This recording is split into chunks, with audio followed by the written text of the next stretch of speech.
सरकार हाम्रो भनेर हामीले भनिरहेछौँ कि तपाईहरुको यति निर्दयी भएको हो, तपाईहरुले के लाचारै भएको हो तपाईहरु?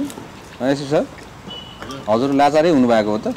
यसमा चाहिँ समात्नु तपाईहरुको हामीले देखेको अनुसारमा प्रहरी प्रशासन एकदमै समात्नुमा एकदमै ढिला गरिरहेछ। हैन ढिला भने नि खतरै हो के खासमा भन्नै पर्दैन। तपाईको प्रहरी संगठन तपाईको जसरी उहाँहरूले क्रिमिनल्सहरु समात्नुहुन्छ तपाईहरुले त्यो समात्नलाई हजुरहरु एकदमै माहिर हुनुहुन्छ। त्यसमध्येमा अहिले तपाईको जेनजीहरुलाई पक्रिन त धेरै माहिर हुनु भएको छ सबैजनाहरु हैन। पहिलो कुरा त जेनजीहरुलाई समातेको छन् अनि यसरी गरेर खुलिआम तपाईको गुण्डागर्दी गर्दै कुट्ने मान्छेलाई तपाईहरुले त्यहाँबाट हामी त्यो भिडियो सबै हेर्यौं। भिडियो हेर्दाखेरि हजुरको प्रहरीहरु त्यही हुनुहुन्थ्यो। त्यतिखेर हात हाल्ने मान्छेलाई समात्नु पर्ने हजुरको कर्तव्य थियो कि थिएन?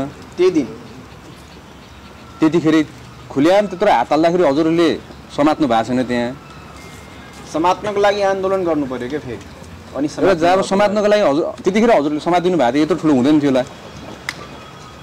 अब त्यो मान्छेहरु समातिएन भने उहाँहरुलाई कसरी सम्झाउनुहुन्छ तपाईहरु? कहिलेसम्म समात्नुहुन्छ? हामीलाई तपाईले अल्टिमेटम दिनु पर्यो किनकि एक 24 घण्टाको टाइम तपाईलाई पक्र्नु भएन। आज 48 घण्टा भयो। तपाईलाई अझै हामी 24 आवर्स को टाइम दिन्छौं। त्यो सबैलाई पक्रेर कारबाहीको डरमा ल्याउनु पर्यो, नत्र हाम्रो आन्दोलन रोकिन्छ। वातावरणमा देशलाई समृद्ध बनाउने दिशामा यहाँहरुको चेतना अगाडि बढोस्, शुभकामना छ। शान्ति सुरक्षा सवालमा पीडितलाई अनुसन्धानको हरेक प्रगति जानकारी पाउने कानुनी अधिकार छ। यहाँहरु जुनसुकै समय जानकारी लिन सक्नुहुनेछ, हामी तपाईहरुलाई दिन्छौँ।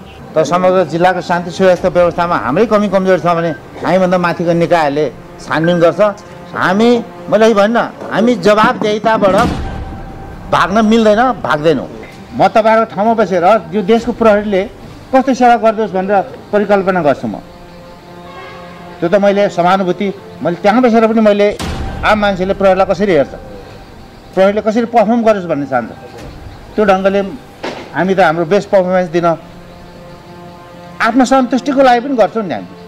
हामी 24 घण्टा तपाईहरुको सेवामा छौँ। रात बिरात साँझ बिहान हामीलाई समय र मौसमको कुनै पाबन्दी हुँदैन। जुनसुकै समय यहाँहरुको सुरक्षाको लागि हामी तल्लीन छौँ र एकदम गम्भीर छौँ। तपाईहरु आफ्नो सुरक्षाको लागि सिमरामा या सिङ्गो यो 12 जिल्लामा यसको सुरक्षा जिम्मा हामीले लिएका छौँ र हामी आफ्नो भूमिका आफ्नो ठाउँबाट इमानदारीपूर्वक निर्वाह गर्छौँ।